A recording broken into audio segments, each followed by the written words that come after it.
Então, o sexto mandamento, não matarás, à luz da nova aliança, como os 10 mandamentos revelam o Senhor Jesus Cristo. O Senhor Jesus, ele não somente é a essência de toda a lei de Deus, ou seja, a essência da sua santa e eterna vontade, que está contida na lei moral de Deus. A lei moral de Deus é a eterna vontade de Deus, são as impressões digitais da criação. É por isso que as pessoas sabem que mentir é errado, mesmo não sendo crentes.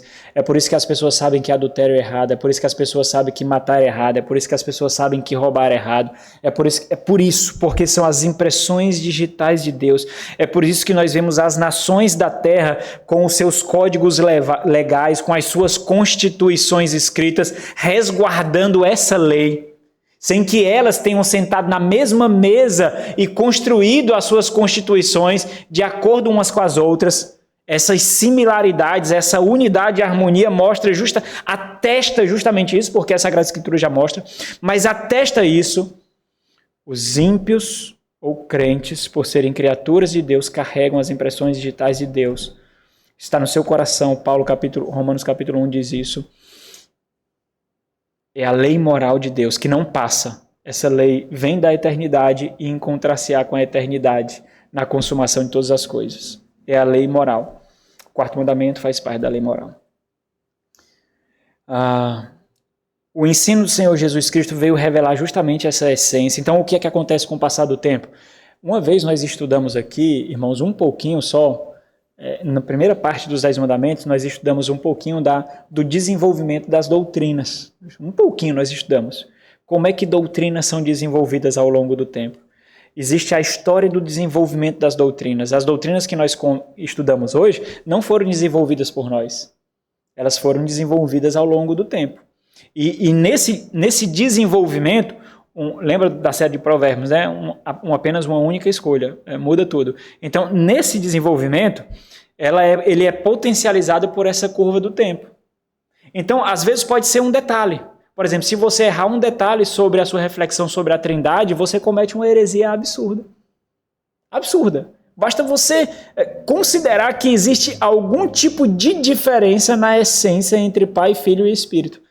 Se você colocar qualquer categoria de subordinação, você pode achar que o Filho é inferior ao Pai e o Espírito é inferior ao Pai e o Filho. E se você fizer isso, você comete uma heresia. Apenas um único detalhezinho. Né? E, por exemplo, na igreja que o Senhor usou para me converter, isso acontecia. E eu só fui ter conhecimento disso muito tempo depois. Então, o que o Senhor Jesus Cristo veio fazer é corrigir o ensino incorreto da lei de Deus. É por isso que no Sermão do Monte, quando ele ensina os seus discípulos, ele diz o seguinte, não penseis que vim revogar a lei ou os profetas. Ele está falando de aquilo que forma o Antigo Testamento.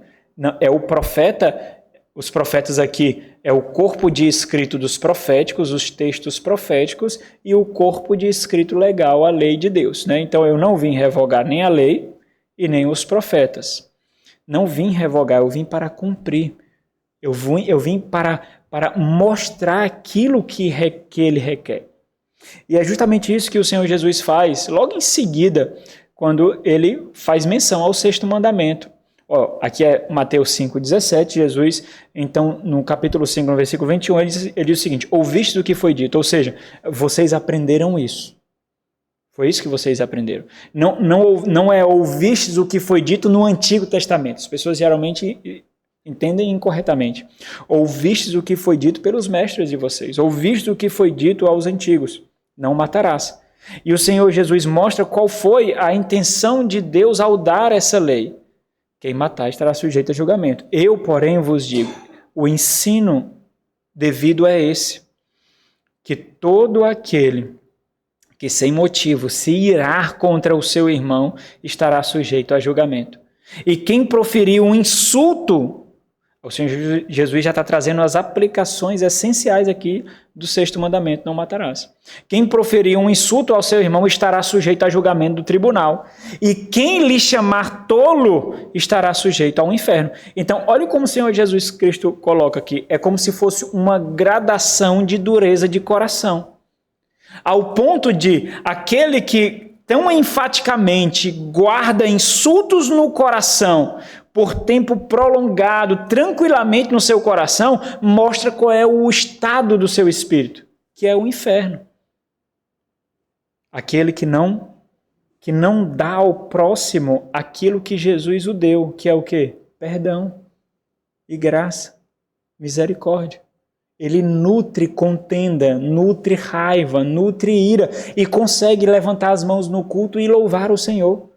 Consegue dobrar os joelhos e orar. Consegue ler as Sagradas Escrituras. Mas existem julgamentos de inferioridade. Existe corrosão da integridade do outro. Isso é a quebra do mandamento. O contraste óbvio aqui é entre ouvistes e eu, porém, vos digo. Esse é o contraste. Então, o que eu fiz, o que eu acabei de dizer, né? O que você acha não interessa, o que você pensa não interessa, eu entendo assim não interessa. Seria o ouvistes o que foi dito. O que interessa aqui é eu, porém, vos digo. Esse é o ensino correto. O Senhor Jesus faz referência aqui a essas interpretações rabínicas que ensinavam os 10 mandamentos, ou seja, por ter compreendido incorretamente, eles estavam ensinando incorretamente. Então, observe que o problema não é o mandamento, mas o ensino que negligencia a sua essência. O problema não é o mandamento em si, mas a forma como nós modelamos a sua interpretação e o seu entendimento. Esse é o grande problema. A sua intenção, ou seja, a verdadeira direção para o qual ele foi apontado. Quando Deus deu o mandamento, ele intencionou algo com o mandamento e nós não podemos negligenciar isso. A grande mente de Deus e a imensidão da sua vontade não nos permitem ficar apenas na literalidade isolada das suas santas leis. O ponto do Senhor Jesus e do sexto mandamento, assim como todos os demais, é que ações são antecedidas por emoções. Ações são antecedidas por emoções. Antes da ação se tornar exterior, material, ela é imaterial, ela é interior, ela é fomentada, ela é nutrida, ela é germinada no nosso coração. Esse é o grande ponto. Quando nós interpretamos a lei de Deus simplesmente na sua literalidade, quando é que acontece isso, irmãos? Quando as pessoas querem determinar, por exemplo, como é que guarda o dia do Senhor. Olha o seguinte, você não pode abastecer o carro, não. Olha o seguinte, você não pode acender nenhum fogo, fazer comida. Olha o seguinte, você não pode nem sequer sair para um restaurante. Olha o seguinte, você não pode nem na sua casa, eu já ouvi isso, você não pode nem na sua casa, você está com seu pequenininho, né? E de repente seu pequenininho está ali e você não pode sequer pegar a bola para ele. Não pode. E chutar a bola para ele, eu já ouvi isso na igreja reformada. Você não pode sequer dar um chutezinho na bola para ele. E as pessoas vão, ó. Nós não vamos conseguir, irmãos. Porque nós não somos Jesus. Não adianta quão perfeito você acha que é a sua obediência. Você vai desejar a mulher do outro e o homem do outro. Você vai desejar. Você vai pecar. Você vai. Você vai sentir inveja da roupa da outra, do carro do outro, do estilo de vida. Em algum momento você vai pecar. Você vai ter raiva do seu irmão em algum momento. Do outro. Você vai. Não adianta. Aparências não enganam essas pessoas, não. A aparência nos engana. A gente acha que o grande ponto da hipocrisia, da falsidade, do falseamento é enganar o outro. Isso não é o problema, não. O grande ponto é porque ele nos engana. Esse é o grande ponto. O legalismo nos engana. Esse é o grande problema, irmãos. Porque se a gente consegue botar uma cortina de fumaça para enganar o outro, nós achamos que isso, olha, estou conseguindo. Não, mas esse não é o problema. O problema é porque nós nos contentamos com isso, nós somos enganados com isso. Esse é o grande problema, esse é o grande perigo, sabe? Quando você faz o que é mal, quando você realmente sabe que contrariou os oficiais que o Senhor escolheu para pastorear o seu coração, o rebanho do Senhor, a igreja do Senhor, e você foi contra a igreja do Senhor, e de repente você sai por aí exaltando a sua integridade e rechaçando o testemunho de integridade contra toda uma igreja, contra homens de Deus, e você acredita nisso. Esse é o grande problema. Se você colocar um mecanismo no seu coração, e eu não estou dizendo aqui se é justo ou injusto, mas o mecanismo de defesa contra a sua própria carnalidade no seu coração é assim: eu nunca militarei contra a igreja do Senhor. Nunca. Eu sei que ela é feita de homens e mulheres imperfeitos. Eu sei que os oficiais são imperfeitos e muitas vezes eles vão errar, mas é a igreja do Senhor. Eu não vou defraudar a igreja do Senhor. Eu não vou dar testemunho depreciativo da igreja do Senhor. Eu não vou testemunhar negativamente dos meus líderes. Eu vou ouvir a voz daqueles que o Senhor coloca diante de mim para me conduzir. Se você colocar esse mecanismo de defesa, Satanás terá menos poder contra você do que ele tem. Porque ele sabe que não pode lhe seduzir com a vaidade do seu ego. Pai, você foi tratado injustamente, não foi não? Foi. É tudo que nós queremos ouvir, irmãos. Tudo. Então existe muito mais do que a superfície. Por quê? Porque nós não conseguimos perscrutar a mente de Deus, irmãos. Quando nós consideramos que matar é derramar o sangue única e exclusivamente, quando nós consideramos essa superfície que qualquer tolo seria capaz de perceber, nós estamos empobrecendo as intenções eternas, impossíveis de serem perscrutadas do nosso Deus. Ações são antecedidas por emoções, ou seja, a execução de um ato externo é apenas a consumação daquilo que já foi realizado no coração. O adultério, o assassinato, o roubo, tudo acontece primeiro aqui. Aí sabe o que é que acontece? Quando você se sai bem aqui, você executa. Porque se realizando aqui, se você visse a sua vida destruída, se você visse a sua vida deteriorada, se você visse as perdas, você não faria. Mas por que nós fazemos? Porque quando acontece aqui, nós nos damos bem. É por isso que nós transformamos as nossas ações em atos, as nossas emoções em atos. Todo aquele, diz 1 João, todo aquele que odeia o seu irmão é assassino.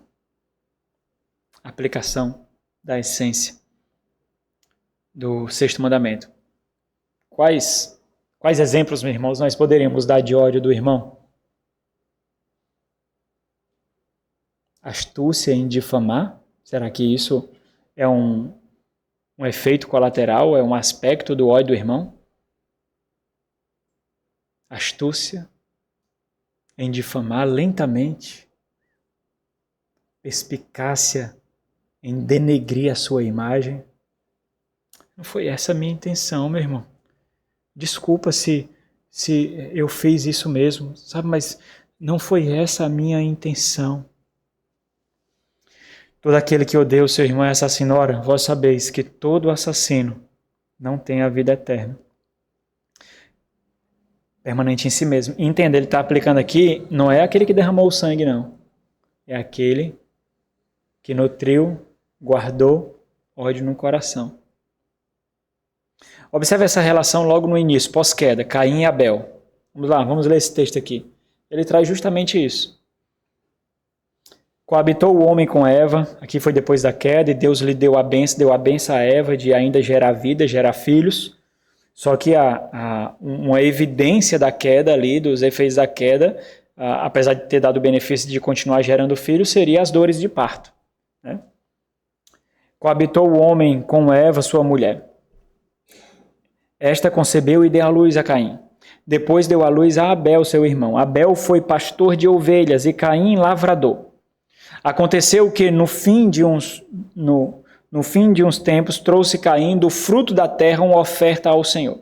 Abel, por sua vez, trouxe das primícias. O grande termo aqui para fazer a diferença da oferta de Caim e Abel é justamente essa categoria do que ele dá. Ele dá as primícias, ele dá o que é de melhor, ele dá o que vem primeiro. Abel, por sua vez, trouxe das primícias do seu rebanho e da gordura deste. Agradou-se o Senhor de Abel e de sua oferta. Observa, não foi somente da oferta, mas de Abel. ao passo que de Caim e da sua oferta não se agradou. Intenção, materialização. Irou-se, pois, sobremaneira Caim. Qual seria a consequência natural de um homem piedoso, de uma mulher piedosa, se nós soubéssemos que Deus não se agradou da nossa adoração? Seria o quê? Contrição, temor, tristeza, não ira. Por quê? Por que a ira? Porque ele se julgou superior e ele contestou o fato de Deus não se agradar. Como? Foi eu que fiz isso. Quem é ele para não se agradar do que eu faço? Ele está pensando que é quem? Para não se agradar do que eu faço. Eu fiz isso. Um homem piedoso, o que faria? Joelhos no chão, cabeça no chão, roupa de saco, cinza sobre a cabeça, tristeza e dor. Senhor, Tu conheceste o meu coração. Eu tive essa intenção mesmo. Eu me achei superior. Essa foi a minha intenção. Irou-se, pois, sobremaneira Caim e descaiu-lhe o semblante. Então, aquilo que estava no coração se externalizou na sua face. Então lhe disse o Senhor: por que andas irado? Por que fomentas isso no seu coração? Por que o seu coração está inflamado? E por que descaiu o teu semblante? Ou seja, a hipocrisia não conteve, externalizou. Se procederes bem, não é certo que serás aceito. Se todavia procederes mal, eis que o pecado jaz à porta. Isso aqui é muito interessante, irmãos. O seu desejo será contra ti, mas a ti cumpre dominá-lo. Diz Caim a Abel, seu irmão. Vamos ao campo. Olha o que foi que ele fez. Diante da repreensão do Senhor, teve contrição? Não. Vingança. Teve vingança. Isso acontece, não acontece não, irmãos? Quantas vezes aqui, vamos lá, fazer uma análise aqui.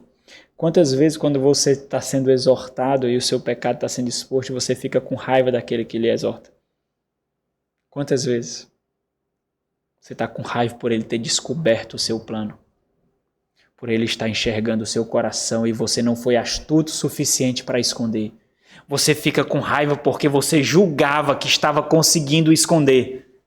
Mas você não conseguiu. E ao invés de você se despir de si mesmo, se despir de suas vaidades, você fica com raiva, tramando. Eu já vi isso acontecer tantas vezes. Já vi isso acontecer inúmeras vezes. E na maioria das vezes a pessoa não entrega os pontos, não. Na maioria das vezes não entrega os pontos. Fica até o fim. Sabe quando o seu filho fala alguma coisa errada, você diz assim: eu sei que foi você, diga: não foi eu, pai! Olha, eu sei que foi você. Eu só estou lhe dando a oportunidade de se arrepender. Eu juro, não vai, chora, aí faz aquele drama. Eu sei. Foi você. Eu sei já. Não adianta. Aí depois de um apelo, o que é que acontece? Foi eu, pai, foi eu. Eu sabia. Nós fazemos isso. Nós nos comportamos muito como Caim, irmãos. Muito. Você está ouvindo aqui, ó? Quantas vezes, sabe? Ó, uma vez eu tive que repreender alguém aqui em público, vocês lembram? Por quê? Porque o semblante revelou o que estava no seu coração na hora da pregação. O semblante revelou.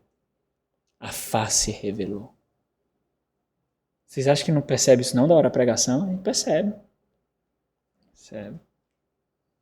Sabe, quando seus pecados estão sendo expostos pela exposição da palavra de Deus, e ao invés de você se humilhar e se constranger, você fica com raiva e diz assim: é uma indireta aqui. Está falando para mim, é uma indireta. Acontece demais. Agora não está acontecendo muito não, porque sai um bocado de diabo daqui já. Né? É um bocado de diabo aqui, tudo que é jeito, tudo expulso. Tudo expulso os diabos. Mas a gente, então, ao invés da gente se constranger, ó Deus, como eu lutei com a falsidade, com a hipocrisia, como eu encenei, Deus, meu Deus, machuca, me fere com a tua palavra. A gente não faz isso. E a gente não vai ter nada de bom, irmãos. Nós não vamos colher nada de bom. Nada, nada. Sempre vai ser uma vida de desgraça. Sempre. O problema é que a gente não consegue entender isso antes de ter muitos e absurdos danos colaterais. Às vezes a gente mata o nosso casamento, arruína a nossa família. Mas a gente é muito tardio. Então, enquanto Deus estava exortando, se isso acontece com Deus exortando, imagine pecadores, né? Enquanto Deus estava exortando, ele estava alimentando o ódio no coração dele. Então Caim disse a Abel, meu irmão, vamos ao campo. Estando eles no campo, sucedeu que se levantou Caim contra Abel, seu irmão, e o matou. Sentimento? Ação. 1 de João revela, então, quem era de fato Caim e mostra muito mais do que a sua ação, mas revela o seu coração. Caim, 1 de João 3,12, Caim que era do maligno e assassinou o seu irmão. E por que o assassinou?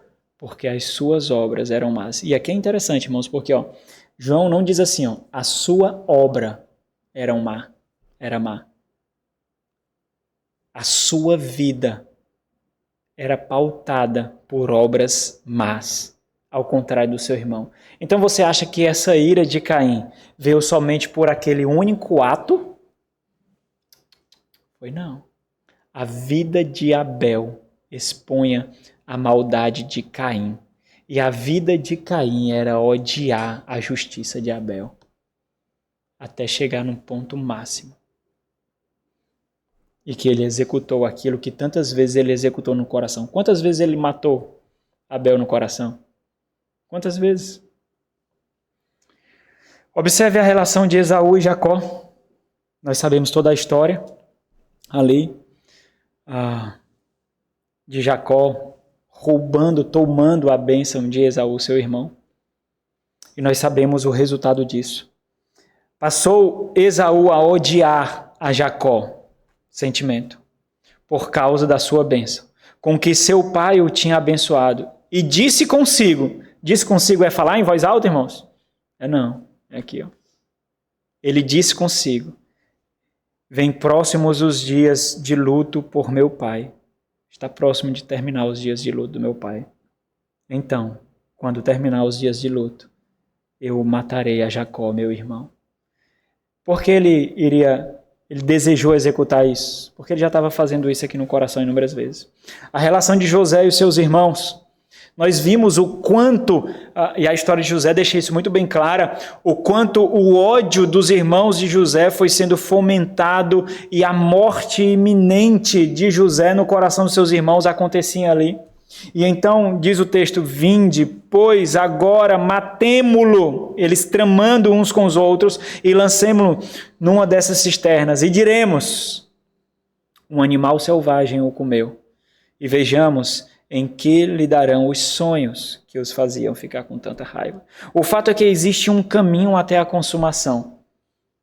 É para isso que o sexto mandamento aponta, para esse caminho. Todo o sexto mandamento não aponta somente para a linha de chegada, mas todo o caminho percorrido até essa linha de chegada.